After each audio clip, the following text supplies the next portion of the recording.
Essa é uma daquelas histórias que parecem de filme, sabe?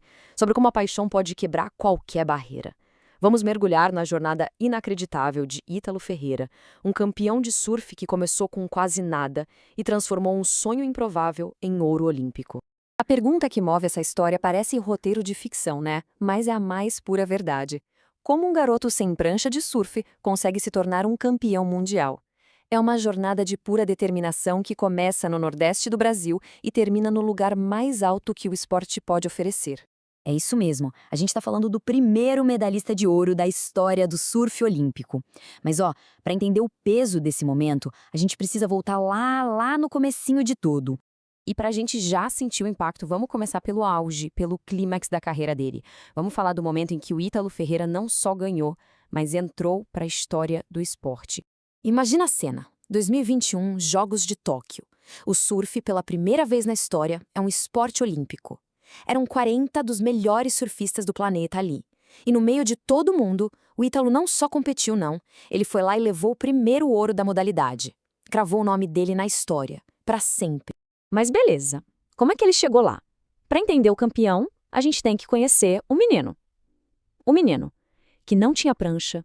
Nossa viagem no tempo agora nos leva para Baía Formosa, lá no Rio Grande do Norte. E aqui tem um detalhe que, sério, muda tudo. Quando o Ítalo começou, ele não tinha nem prancha. Para entrar no mar, ele tinha que pegar emprestado dos primos. Pensa na vontade, na paixão que o moleque precisa ter para correr atrás de um sonho sem a ferramenta mais básica de todas. É aqui que a lenda começa a nascer. Tá, mas e aí? Como é que um garoto que pegava prancha emprestada vira profissional? Bom, como em toda grande história, tem aquele momento, o ponto de virada, aquele instante que muda tudo. E esse ponto de virada tem nome e sobrenome, Luiz Pinga Campos. E olha, o Pinga não era um olheiro qualquer não. O cara foi responsável por descobrir, assim, praticamente todos os grandes nomes do surf brasileiro da última década. No mundo do surf, se o Pinga botava o olho em alguém, era porque a coisa era séria. E foi exatamente isso que rolou. O Ítalo, com só 12 aninhos, numa competição de júniores lá em Ponta Negra, o talento dele simplesmente explodiu na água. O Pinga viu na hora. Ali tem um campeão. E não perdeu tempo, abraçou o garoto e abriu a porta do surf profissional para ele. E com esse apoio, meu amigo, a carreira do Ítalo decolou de um jeito absurdo. A ascensão dele foi, assim, meteórica. Vamos dar uma olhada em como ele foi escalando o ranking mundial. Olha só essa progressão, que impressionante! Em 2011, ele já deu o recado, sendo vice-campeão mundial júnior. Aí pula para 2015.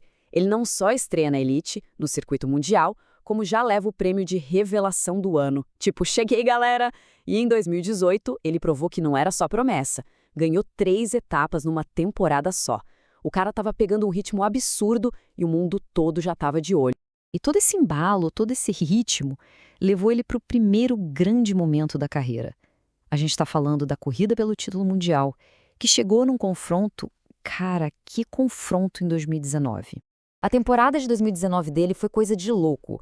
Ele chegou na última etapa do ano voando.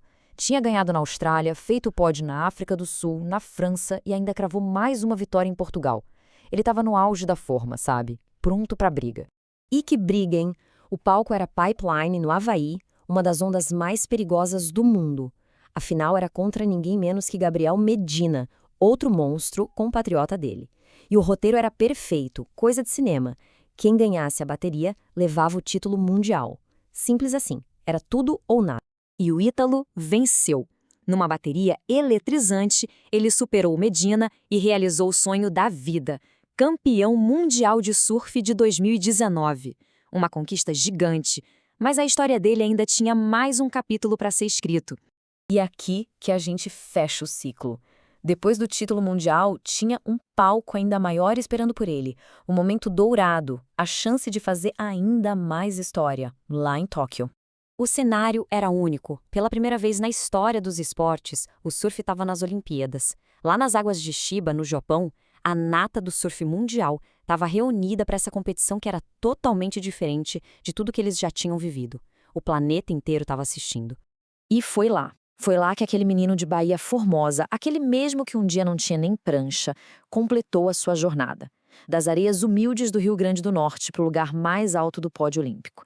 É uma trajetória que, nossa, mostra o que acontece quando a paixão encontra a oportunidade. Isso deixa uma pergunta no ar, né? A história do Ítalo faz a gente pensar. Quando a paixão é gigante e a oportunidade aparece,